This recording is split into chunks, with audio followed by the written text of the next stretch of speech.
বিএনপির চেয়ারপারসন খালেদা জিয়ার নাতনি জাইমা রহমানকে নিয়ে আপত্তিকর মন্তব্যের অভিযোগে সাবেক তথ্য ও সম্প্রচার প্রতিমন্ত্রী ডাক্তার মুরাদ হাসান এমপির বিরুদ্ধে সিলেটে ডিজিটাল নিরাপত্তা আইনে মামলা হয়েছে। রোববার দুপুরে সিলেট সাইবার ট্রাইব্যুনালে এই মামলা দায়ের করা হয়। মামলায় মুরাদ সহ দুজনকে আসামি করা হয়েছে।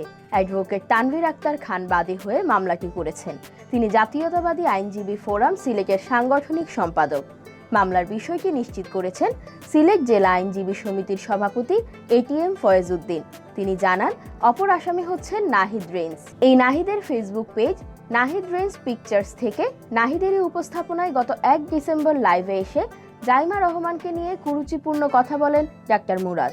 মামলা প্রসঙ্গে এটিএম ফয়েজ বলেন, সিলেট জেলা আইনজীবী সমিতির সদস্য তানভীর আক্তার খান বাদী হয়ে সাবেক তথ্য ও সম্প্রচার প্রতিমন্ত্রী ডাক্তার মুরাদ হাসান এমপির বিরুদ্ধে ডিজিটাল নিরাপত্তা আইনের 25, 29, 31 ও 35 ধারায় মামলা করেছেন।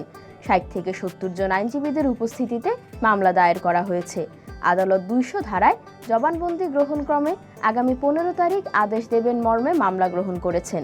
আমরা আশা করছি মাননীয় আদালত মামলাটি আমলে নিলে তার বিরুদ্ধে ওয়ারেন্ট ইস্যু করবেন। আমরা আজকে ডিজিটাল নিরাপত্তা আইন 2018 ধারা 25, 29 এবং 31, 35 ধারায় আমরা তানভীর আক্তার খান সাহেবের পক্ষে আমরা এই আদালতে সাইবার ট্রাইব্যুনাল আবুল কাশেম বিজ্ঞ বিচারক আবুল কাশেম সাহেবের কোর্টে মামলা দায়ের করেছি। উনি আমাদের মামলাটি শুনে আমার বাদী জাতীয়তাবাদী আইনজীবী ফোরামের কেন্দ্রীয় জেলা শাখার সাংগঠনিক সম্পাদক তানভীর আক্তার খানের জবানবন্দি 200 ধারায় রেকর্ড করেন এবং আগামী 15 তারিখে এই মামলার আদেশের জন্য রাখছেন।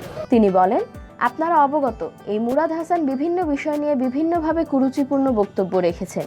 ইতিমধ্যে তিনি সংবিধানে বিসমিল্লাহ থাকবে না, রাষ্ট্রধর্ম ইসলাম থাকবে না, এরকম ন্যাক্কারজনক বক্তব্য রেখেছেন। সর্বোপরি সাবেক রাষ্ট্রপতি জিয়াউর রহমানের পরিবার, সাবেক প্রধানমন্ত্রী খালেদা জিয়া ও তারেক রহমান নিয়ে অনেক কুরুচিপূর্ণ বক্তব্য রেখেছেন। সর্বশেষ তারেক রহমানের কন্যা, যিনি ব্যারিস্টারি পড়ছেন লন্ডনে, যিনি বাংলাদেশের কোনো রাজনীতিতে সম্পৃক্ত হন নাই, কিন্তু দুঃখজনক হলেও সত্য, তারেক রহমানের কন্যা সম্পর্কে যে ভাষায় বক্তব্য রেখেছেন মুরাদ, সেটা প্রকাশ করতে আমরা নিজেরাই লজ্জিত হচ্ছি। আমরা মনে করি তাকে গ্রেফতার করে অবিলম্বে আইনের আওতায় আনা উচিত। মামলার বাদী ও অ্যাডভোকেট তানভীর আক্তার খান বলেছেন, দায়িত্বশীল পদে থেকে মুরাদ হাসান যে কুরুচিপূর্ণ বক্তব্য রেখেছেন তা পুরো নারী জাতির জন্য অবমাননাকর।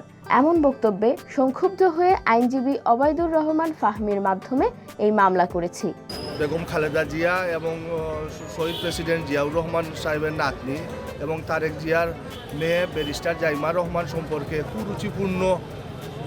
কুরুচিপূর্ণ মানে অনেক অশালীন মানে বক্তব্য দিচ্ছেন। এটা দেখে আমার মানে খুবই মানে আঘাত লেগেছে এবং আমি সংক্ষুব্ধ হয়ে আমার আইনজীবী ওবায়দুর রহমান ফাহমির মাধ্যমে আজকে এই মামলাটা সাইবার ট্রাইব্যুনালে মামলাটা আমি দায়ের করেছি।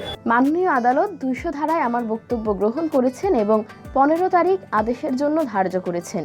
জানা গেছে, ফেসবুক লাইভে খালেদা জিয়ার নাতনিকে নিয়ে মুরাদ হাসানের অপ্রীতিকর মন্তব্যের পর সমালোচনার ঝড় ওঠে। এরপর গেল সপ্তাহের রোববার এক নায়িকার সঙ্গে মুরাদ হাসানের অশ্লীল কথোপকথনের একটি অডিও ফাঁস হয়। এতে চরম বিব্রতকর পরিস্থিতিতে পড়ে সরকার।